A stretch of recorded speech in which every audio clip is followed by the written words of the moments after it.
सांगली, मिरज आणि कुपवाड महानगरपालिका सार्वत्रिक निवडणूक 2026 ची रणधुमाळी आता सर्वत्र पेटलेली दिसत आहे.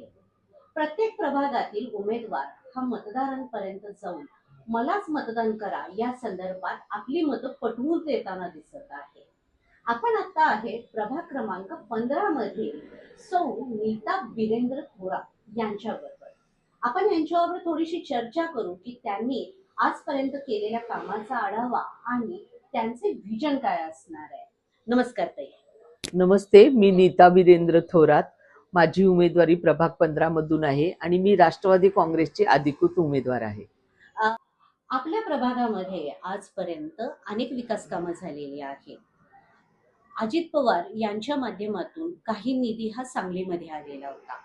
त्यामधील काही निधी हा आपल्या प्रभागामध्ये खर्च झालेला आहे. त्याबद्दल थोडीशी माहिती द्या. हो, मला त्याबद्दल बोलायचंच होतं. आपले माजी आत्ताचे दिग्विजय सूर्यवंशी आणि बिरेंद्र थोरात यांना अजित पवार साहेबांनी 50 कोटीचा निधी दिलेला होता. मग ह्या दोघांनी मिळून सर्व महापालिकेत तो खर्च केलेला होता.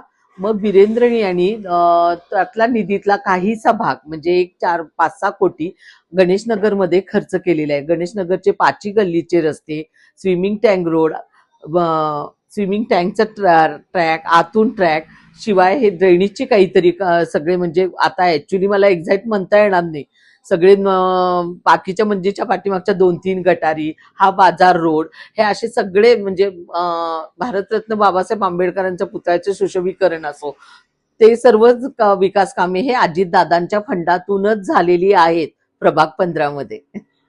ही जी 15 मध्ये कामं झालेली आहेत ही कुणाच्या माध्यमातून झालेली आहे?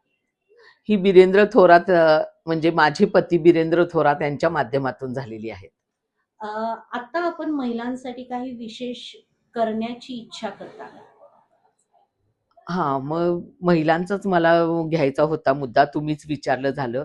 रस्ते, गटार, पाणी आम्ही तर करूच, कारण का वरती उपमुख्यमंत्री आमचे अजितदादा अर्थमंत्री असल्यामुळे तिथून निधी येईलच. पण मला महिलांच्या हाताला रोजगार द्यायचा आहे.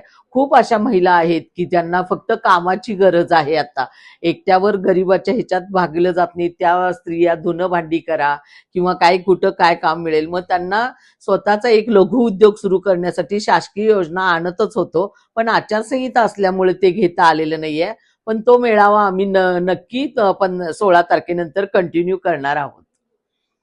तुम्ही ज्या वेळेस आता नगरसेविका व्हाल किंवा न व्हाल, ह्या दरम्यान तुम्ही महिलांच्यासाठी अजून काहीतरी एखादी योजना, आता जशी रोजगाराची म्हणताय, असं काही करणार आहात का? निवडून आल्यावर 4ही पॅनलचे आम्ही 4 जण सगळे प्लॅन करून ठेवलेले आहेत. फक्त 16ची वाट बघत आहोत आणि आमच्यावर विश्वास आहे. सगळ्या महिलांना आम्हाला प्रतिसाद मिळतो आहे. त्यांना माहिती आहे ही लोक काम करणारी आहेत आणि काम करणारच. आपल्या इथं एक बुधवारचा बाजार भरतो.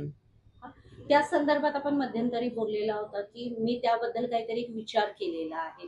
त्याबद्दल काही सांगा. कसं आहे, बुधवार बाजार हा खूप वर्षापासूनचा आहे आपल्या इथे आणि इथे सगळं म्हणजे गर्दी जास्त असल्यामुळे बाहेरून येणारे विक्रेते, मग त्यांची एक अडचण आहे की आम्हाला एक शौचालय म्हणजे ते त्या दिवसापुरतं मिळालं तरी चालेल, पण त्यांची गैरसोय होऊ नये. किंवा आपल्याकडे महिला येतात, ते एक 60 नंतरच्या असतात, सगळ्या जवळपास येतात, मग त्यांच्यासाठी एक काहीतरी असं शौचालय असं एक दिवसाच्या पुरतं तरी आपण तात्पुरती सोय करावी अशी माझी इच्छा आहे.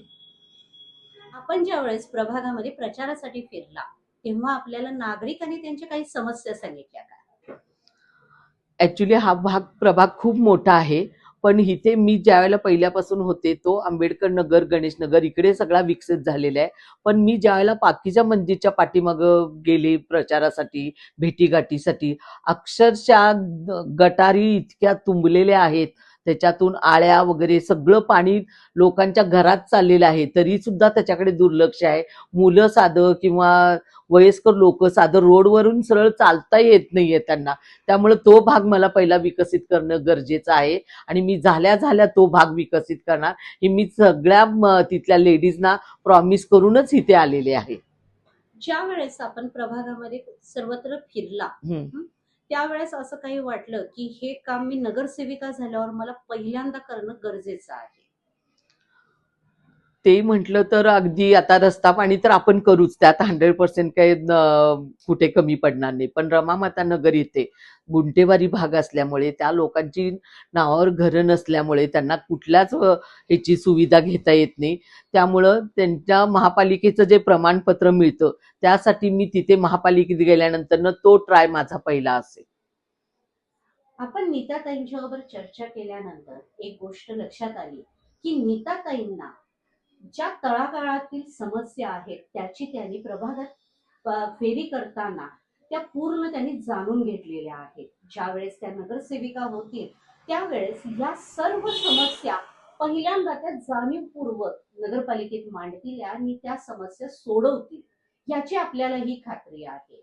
याचबरोबर नीताताईंना 16 तारखेचा गुलाल लागेल यात तीळ मात्र शंका नाही. कारण 15 नंबर प्रभागामधून सुशिक्षित ज्या महिलेला तळागाळातील समस्या जाणून घेऊन सर्वसामान्य नागरिकांच्या घरात जाऊन बसून त्यांनी समस्या जाणून घेतलेल्या आहे अशीच नगरसेविका या प्रभागातील नागरिकांना हवी आहे. त्यामुळे ताई तुम्हाला आमच्याकडून निवडणुकीसाठी हार्दिक शुभेच्छा आणि गुलाल हा तुम्हालाच लागेल याची आम्हालाही खात्री आहे.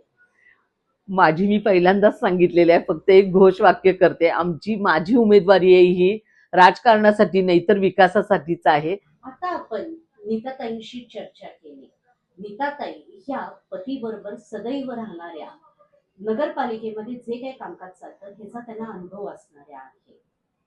नीताताई यांना प्रभागामधून वाढणारा प्रतिसाद हा खूप मोठा आहे. सुशिक्षित महिला त्याचबरोबर धडपडणारी महिला ह्या म्हणून नीताताईंची ओळख पहिल्यापासूनच या प्रभागामध्ये आहे. 16 तारखेला नीताताईंना विजयाचा गुलाल लागेल ह्यात तीळ मात्र शंका नाही. अमन एक्सप्रेस न्यूज चॅनलसाठी मी तस्लीम आणि कॅमेरामन अमर सम्राट.